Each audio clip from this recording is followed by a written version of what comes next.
Bismillah ar-Rahman ar-Rahim. Alhamdulillah, wassalatu wassalamu ala Rasulullah. We continue reading from Imam Al-Ghazali's Jawahir al-Quran, the Jews of Quran spares. In this session, inshallah, we'll begin reading from Surah Al-Rum, the Romans. Imam Al-Ghazali's selection is restricted to 5 verses. The first 2 verses 30 and 31.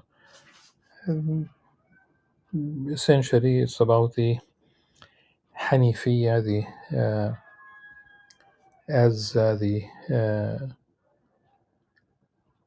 the natural disposition, as the innate state.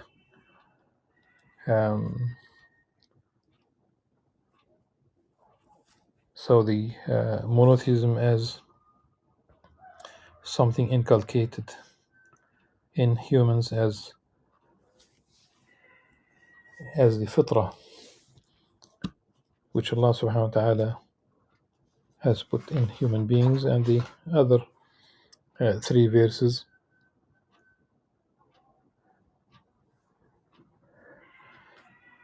they begin with mentioning Allah, the mercy of Allah subhanahu wa ta'ala, and that He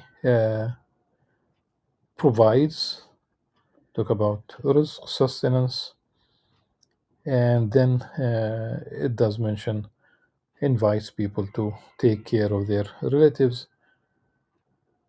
to provide for them, to share with them, the poor, the wayfarer who has no resources. And the meaning is obvious. Really, it is all from Allah subhanahu wa ta'ala. But we, as usual, we will begin from the beginning of the surah, and it's an amazing surah named after the Romans. And one understands that immediately after mentioning the 3 separate letters, Alif Lam Mim. أعوذ بالله السميع العليم من الشيطان الرجيم بسم الله الرحمن الرحيم ألف لام ميم غلبت الروم. The Romans have been defeated. That's how the first news. So the Quran is speaking about the defeat of the Romans. We understand, of course, they were defeated at the hands of the Persians. This is in the Persians would be considered idol worshippers. We don't talk about the land of Persia today, whether it's Iran or elsewhere. And in fact, really, there's a lot that one can talk about the historical changes. At one point, Alexander the Great made it all the way to that land, conquered, with even Alexander the Great besieged Gaza, and it was the other way around. He dug tunnels in order to enter the besieged city. And the ancient Gaza is almost where we see it today, if anything remains after this unjust war, space-side genocide. غلبت الروم. The Romans have been defeated. في أدنى الأرض وهم من بعد غلبهم سيغلبون. In a nearby land, yet following their defeat, they will triumph. In a nearby land, this is in terms of proximity to where the Arabs were originally.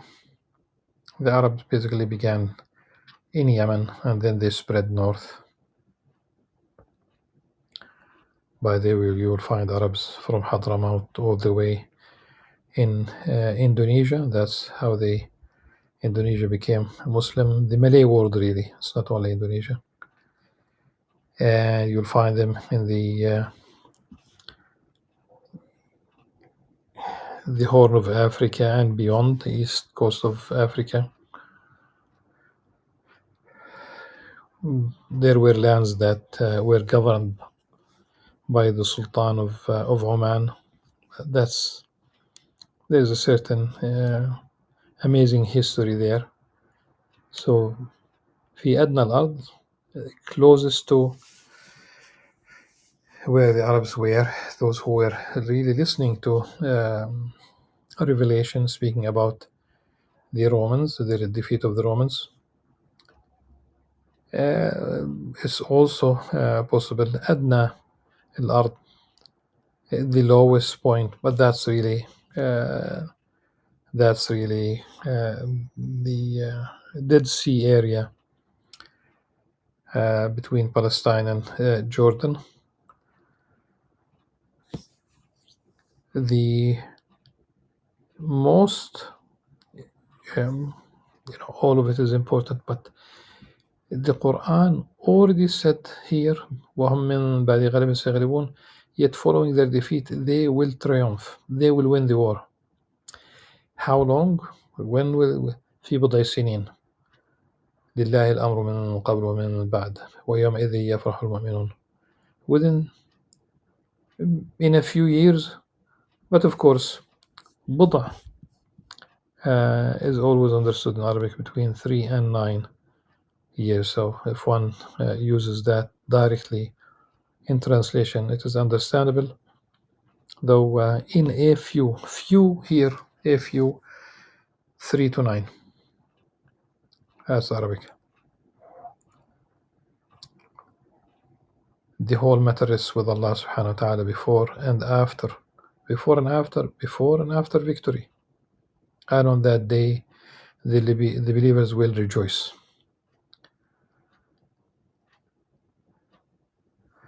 Now, if you think about it, there was never a central power.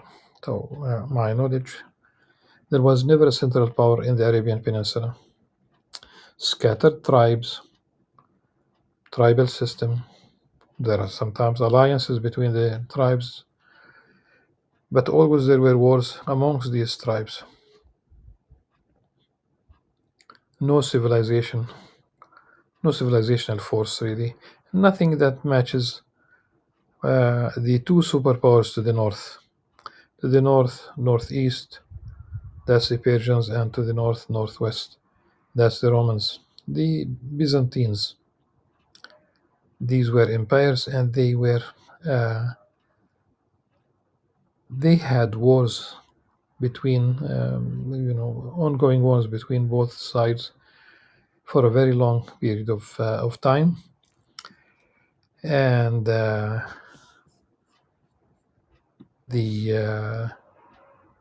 when the Quran says وَيَوْمَئِذٍ يَفْرَحُ الْمُؤْمِنُونَ, they will be happy, they will rejoice, they will when the Romans defeat the Persians, the believers will be happy with the at the victory that Allah subhanahu wa ta'ala had decreed. He gives victory to whoever He wills. He renders victorious whoever He wills. ينصر من يشاء وهو العزيز الرحيم, for He is the Almighty, most merciful. وعد الله لا يخلف الله وعده ولكن أكثر الناس لا يعلمون.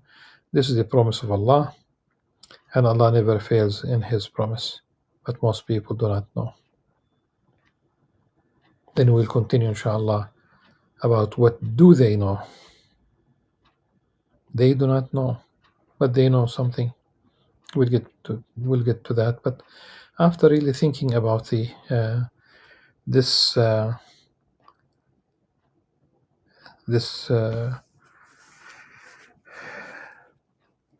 news about the Romans winning in the immediate, practically future, when you talk about 3 to 9 years, of course the pagans, the idol worshippers in Mecca and elsewhere would be waiting for that. This is not really something that could be metaphorically reinterpreted if the Romans did not win.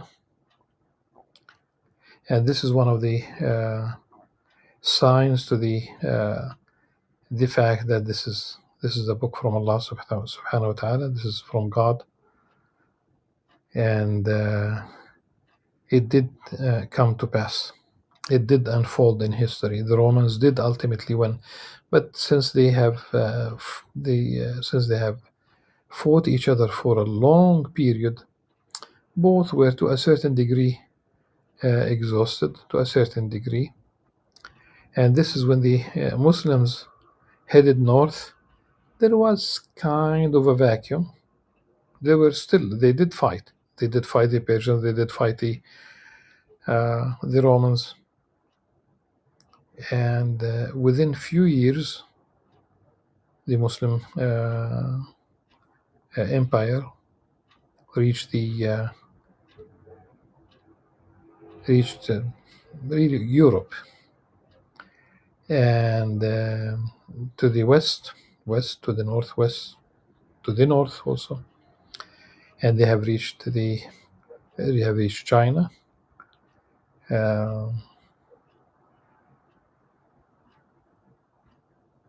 Part of the Islamic history that is not well known. Even Moscow itself, the Mongols, after they became Muslim, it seems that they have conquered Moscow for some time. Within few years, most of the known, like the Mediterranean, was almost became totally, or who did become totally under Muslim control.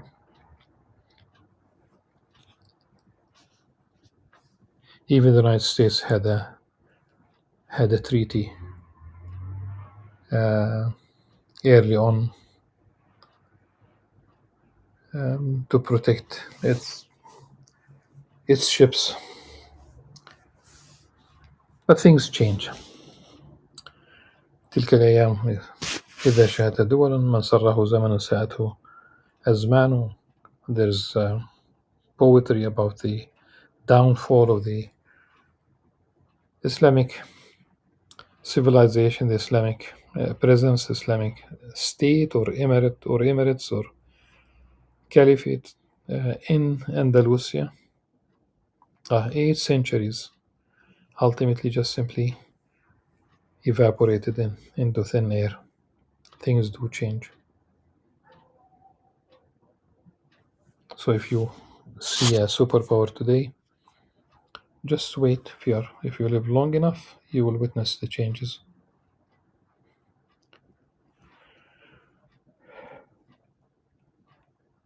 So Allah subhanahu wa ta'ala promised, and His promise never fails. It has to unfold.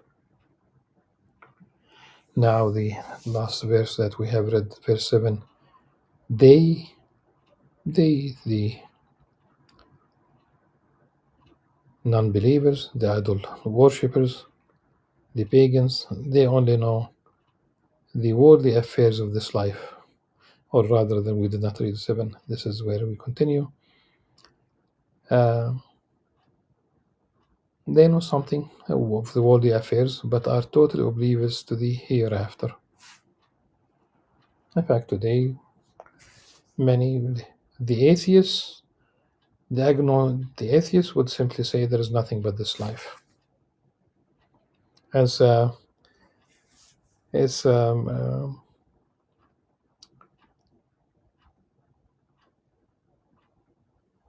relatively speaking, it's a good percentage of Western societies. For whatever reason, you'll find a country like the UK with a higher percentage of atheists compared to the United States, but also in the United States, things are changing. And even when people say that they are religious, it doesn't mean that they are following the religion. You have the agnostics who would say that I don't know whether the hereafter exists or does not exist. So there's no denial. And now those who believe in the day of judgment, it doesn't mean that people share the same worldview, same belief about what will take place in the hereafter. I was once present when Patriarch Michel Sabah, Patriarch of Emeritus, of course, of the Latin Patriarchate in Jerusalem. He said that on the day of judgment, simply some people will be, the believers will be with Jesus Christ, and the non believers will be deprived of that presence of that. So there is no, he said straightforward, no, there's no hell or no hellfire and no paradise as such as you will read in the Quran and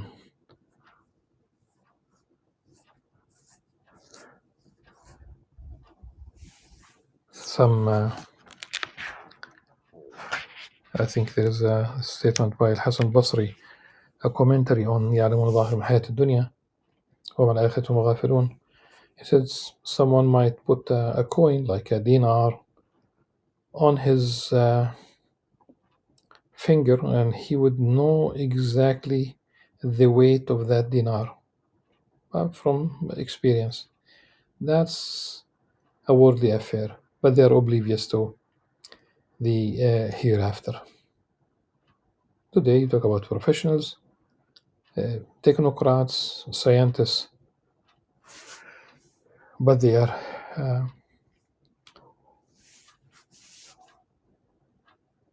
without much knowledge about the hereafter. In fact, what's important is to know the path to the hereafter. That's very important to know.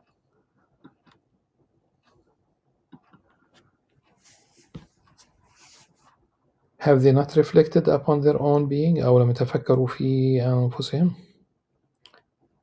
ما خلق الله السماوات والأرض وما بينهما إلا بالحق وأجل مسمى. Allah only created the heavens and earth and everything in between for a purpose and an appointed term. وإن كثيرا من الناس بلقاء ربهم لكافرون. Yet most people are truly in denial of the meeting with their Lord. Related to it, inshallah, as we will explain, أولم يسيروا في الأرض فينظروا كيف كان عاقبة الذين من قبلهم كانوا أشد منهم قوة وأثاروا الأرض وعمروها أكثر مما عمروها وجاءتهم رسلهم بالبينات فما كان الله يظلمهم ولكن كانوا أنفسهم يظلمون.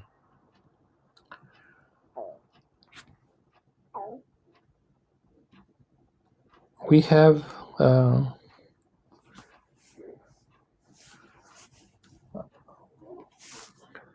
أولم تفكروا في أنفسهم. Have they not reflected upon their own being? It could be thinking about the purpose of human life, why you are here. I mean, there was a painting with I think 3 questions written in French.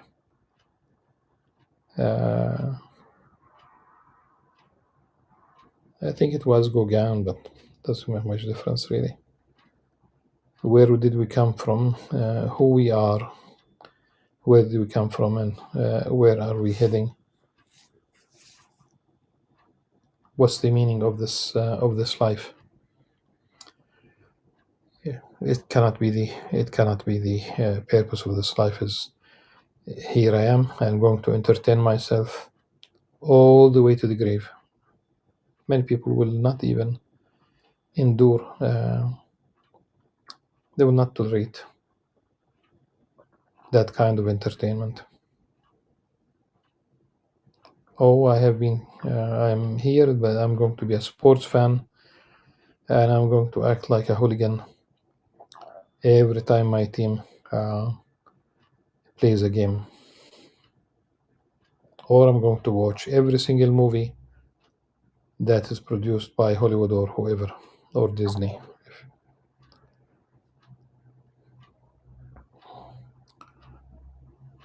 You are here for a good reason, but you need to first of all to realize, to believe, to understand that Allah subhanahu wa ta'ala created you, created this universe. So these, so أول ما تفكروا في أنفسهم, we talk about existential questions. They tell us, and they tell us we did not create ourselves, we did not emerge on our own. And Allah subhanahu wa ta'ala made it very clear when He informed the angels that He was going to create a vicegerent on earth, Khalifa, this again, not the political institution that emerged after the death of the Prophet sallallahu alaihi wasallam, though it is still part of uh, the the history of the Ummah, and it will still continue to shape. There's a prophecy about um, a caliphate towards the end of time. But the Khilafah here, the Khalifa, we said it's not the historical political office, then what is it? Adam being a Khalifa, and there's no one else. Of course, there's Eve, but he was already a Khalifa. And he basically is the human being. The human being, male, female, they are vicegerents. They are required to act, believe, and act upon the revelation uh, to do good and in politics and economics and the social order. All of this would be included in vicegerency. But there's possibly also another meaning. أو تفكروا في أنفسهم. Think about it. Here we have biology. ما خلق الله السماوات والأرض وما بينهما إلا بالحق وأجل مسمى. Here we have astronomy. Of course it continues وإن كثير من الناس بلقاء ربهم لكافرون. Belief about the if you think about the human being, the beginning, the creation of human being, the creation of this universe, the heavens and earth. There's a beginning, there's an end, and then you are returning. You are going to on the day of judgment. You'll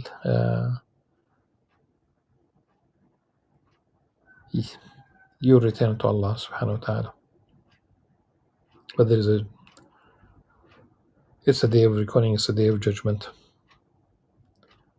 Then we have also another aspect, another area of knowledge. أولم يسيروا في الأرض فينظروا كيف كان عاقبة الذين من قبلهم. Here we do have archaeology, history. What about them? كانوا أشد منهم قوة وأثر الأرض وعمروها أكثر مما عمروها وجاءتهم رسلهم بالبينات فما كان الله يظلمهم ولكن كانوا أنفسهم يظلمون.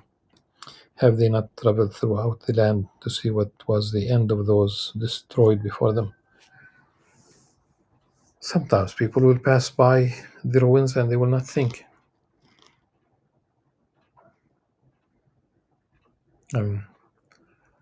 There is an area of Silwan. This is literally, you can see it from the windows of the southern windows of Al-Aqsa Mosque, the Qibli prayer hall. If you look to Silwan, which will be really kind of looking down because of the height of the area. It's a massive wall and there are massive stones. It's an amazing thing. One stone is about 25 tons. Even today, it's difficult to move it from one place to the other. At any rate, if you look at Silwan, you will see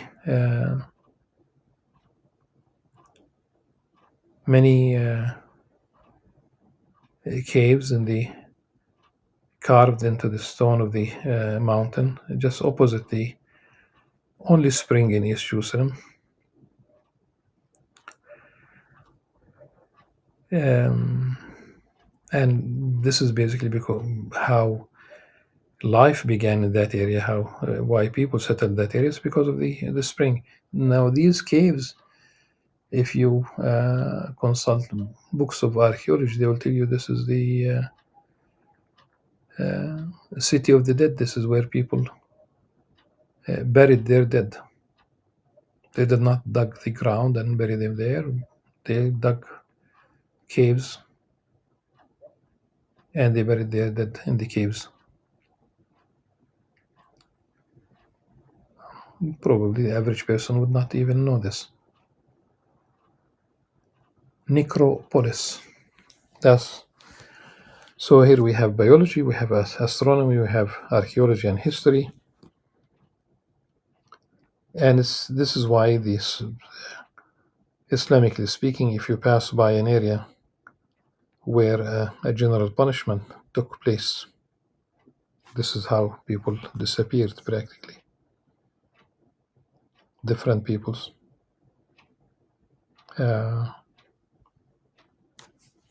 One is advised to hasten to leave that area of the general punishment.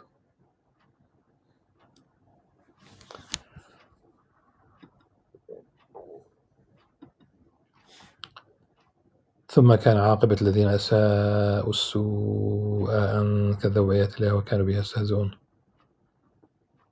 Then most evil was the end of the evildoers for denying and mocking the signs of Allah subhanahu wa ta'ala.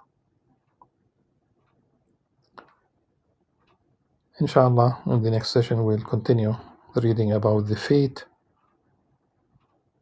of the wicked, of the non-believers, of those who took other gods, who associated gods or associated things, idols, with Allah subhanahu wa ta'ala. We will have more details inshallah about that, the day of judgment, the hour, and some details about the reward and punishment in paradise and hell. Until then, subhanakallah wa bihamdika, ashhadu an la ilaha illa anta, astaghfiruka wa atubu ilayk. Assalamu alaikum wa rahmatullahi wa barakatuh.